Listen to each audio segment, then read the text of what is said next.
दोस्तों, हाल के समय में आपने भी उत्तर प्रदेश के संभल क्षेत्र में मंदिर मस्जिद विवाद के बारे में अवश्य ही सुना होगा। कोर्ट कमिश्नर के आदेशानुसार संभल के जामा मस्जिद का सर्वे हुआ, जिसके दौरान बड़ी मात्रा में हिंसा हुई थी। दरअसल हिंदू पक्ष जामा मस्जिद के नीचे हरिहर मंदिर होने का दावा करता है, जबकि मुस्लिम पक्ष ऐसे किसी भी दावे को खारिज करता है। यदि इतिहास की बात की जाए तो संभल एक बहुत ही प्राचीन सांस्कृतिक व धार्मिक स्थल के रूप में जाना जाता है। विभिन्न ऐतिहासिक और पौराणिक साक्ष्य संभल के उस स्थान पर हरिहर मंदिर होने की बात करता है जहां आज जामा मस्जिद खड़ा है। बताया जाता है कि 12वीं सदी से लेकर 2024 तक अलग अलग स्थानों पर हरिहर मंदिर का जिक्र मिलता है, जिसमें मुगल शासक अकबर के दरबारी अबुल फजल द्वारा लिखा गया आईने अकबरी और मुरादाबाद मंडलीय गजेटियर भी शामिल है। 16वीं सदी में लिखी गई आईने अकबरी में बताया गया है कि पुराणों में इस बात का उल्लेख है कि राजा नखुस के पुत्र ययाति ने संभल नगर की स्थापना की थी, पर बात इससे कहीं आगे की है। आइए विभिन्न स्रोतों से संभल विवाद के बारे में जानने की कोशिश करते हैं। दोस्तों, मेरे वीडियो का उद्देश्य है भारतीय सनातन संस्कृति और परंपराओं को जन जन तक पहुंचाना। अतः आपसे रिक्वेस्ट है कि आप भी सुपर थैंक्स के जरिए सहयोग कर मेरे इस मिशन का सहभागी बने।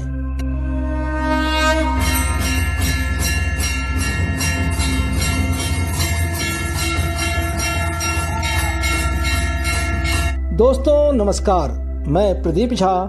मेरे इस दिव्य नॉलेज चैनल में आपका स्वागत है। संभल हरिहर मंदिर जामा मस्जिद विवाद के बारे में विस्तार से बताने से पहले आपसे रिक्वेस्ट है कि आप इस वीडियो को लाइक व शेयर करें तथा चैनल को सब्सक्राइब कर बेल आइकन जरूर दबाएं।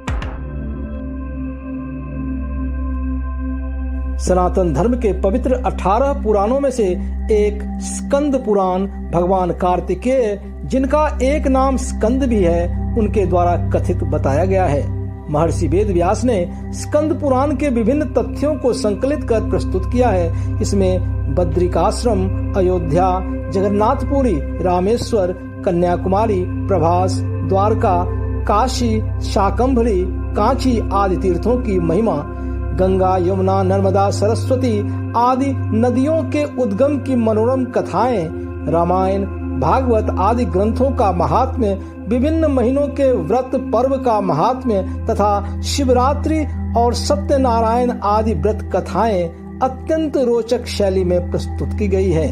दोस्तों, स्कंद पुराण में संभल के बारे में विस्तार से उल्लेख मिलता है। दरअसल संभल को पुराणों में संभलेश्वर नाम दिया गया है, जहां 19 कूप, 36 पूर्वे, 52 सराय यानी कि 52 सराय और 68 तीर्थ मौजूद हैं। 68 यानी कि 68 तीर्थ मौजूद हैं। मान्यता है कि संभलेश्वर की संरचना भगवान शंकर के कहने पर देवशिल्पी विश्वकर्मा ने की थी, जिसकी रक्षा के लिए स्वयं भगवान शंकर शहर के 3 कोनों पर विराजमान हुए। कहते हैं कि संभल में हरि यानी कि भगवान विष्णु और हर यानी कि स्वयं महादेव के दिव्य एकीकरण का नया स्वरूप हरिहर कहलाया। अपने इस दिव्य अवतार में भगवान हरिहर का आधा शरीर शिव का है, जबकि आधा शरीर विष्णु का। वैसे तो भगवान हरिहर के अवतरण की कथा कर्नाटक से जुड़ी हुई है, पर पुराणों में इस बात का स्पष्ट उल्लेख है कि कलयुग के अंत में भगवान विष्णु के 10वें अवतार भगवान कल्कि संभल में ही प्रकट होंगे। स्कंद पुराण में दावा किया गया है कि संभल में भगवान विष्णु का पौराणिक और प्रसिद्ध मंदिर स्थित है, जहां से भगवान कल्कि का अवतार होगा।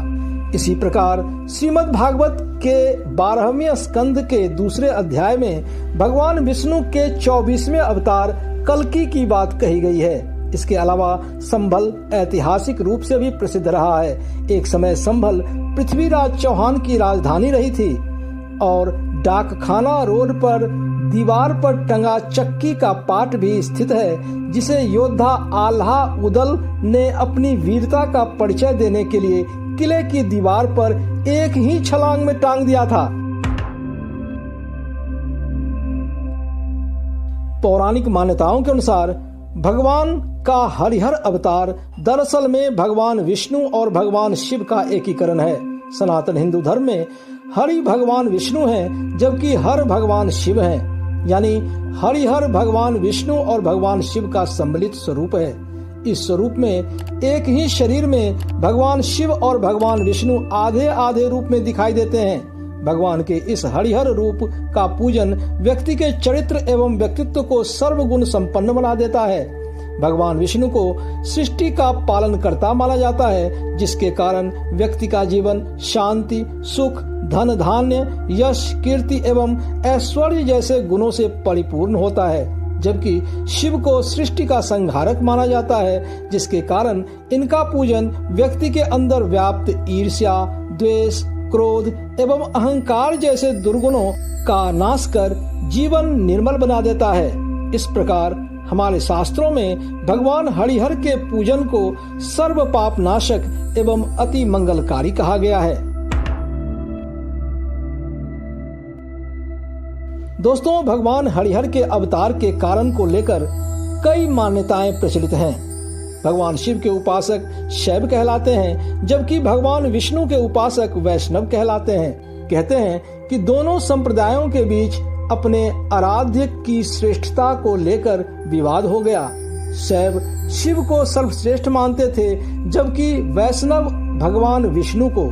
मान्यता है कि अपने भक्तों को यह बताने के लिए कि शिव ही विष्णु हैं और विष्णु ही शिव हैं, दोनों में कोई भेद नहीं है, भगवान ने हरिहर का स्वरूप धारण किया, जिसमें उनका आधा शरीर यानी कि दायां भाग शिव का था, जबकि बाकी आधा शरीर यानी कि बायां भाग विष्णु का।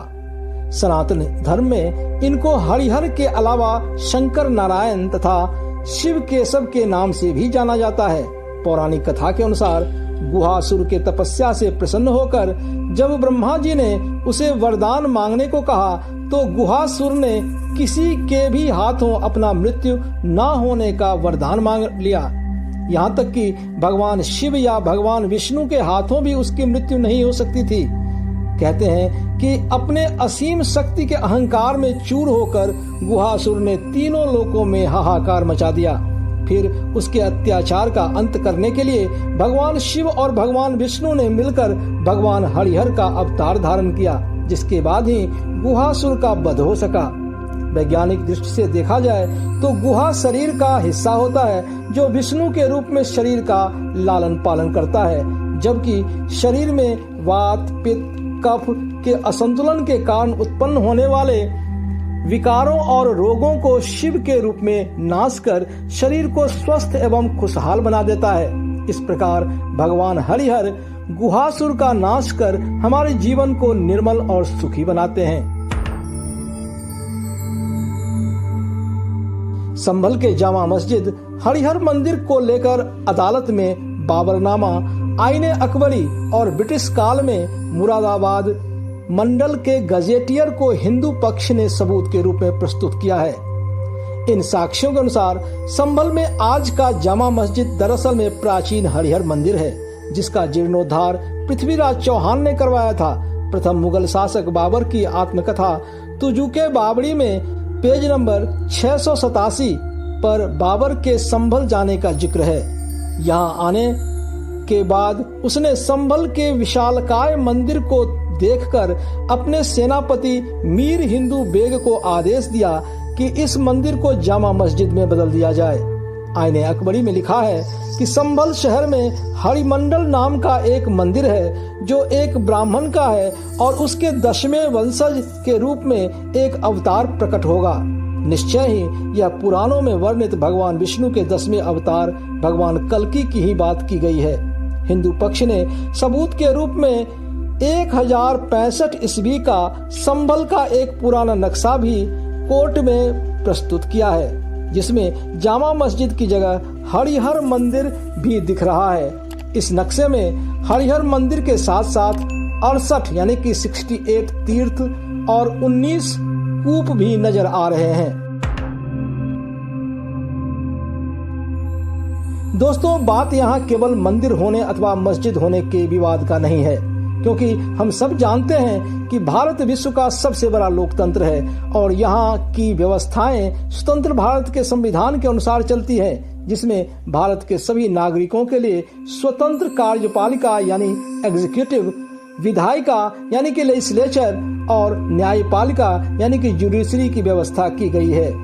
यदि कोई नागरिक, समूह या संस्थान कार्यपालिका और विधायिका के कार्यों से संतुष्ट नहीं है तो फिर उसे न्यायपालिका का सहारा लेकर अपनी समस्याएं सुलझाने का समान अधिकार मिला हुआ है। इसलिए यदि किसी नागरिक को ऐसा लगता है कि उसके धर्म, परंपरा, संस्कृति इत्यादि के साथ अन्याय हो रहा है तो संवैधानिक व्यवस्थाओं के अंतर्गत उसका पूर्ण अधिकार है कि वह न्यायालय यानी कि जुडिशरी के माध्यम से अपना पक्ष रखकर न्याय की उम्मीद करे और न्यायालय के आदेश का अक्षरशः पालन करना हर नागरिक की जिम्मेदारी है। साथ ही उक्त आदेश का पालन करवाना सरकार व प्रशासन की जिम्मेदारी है।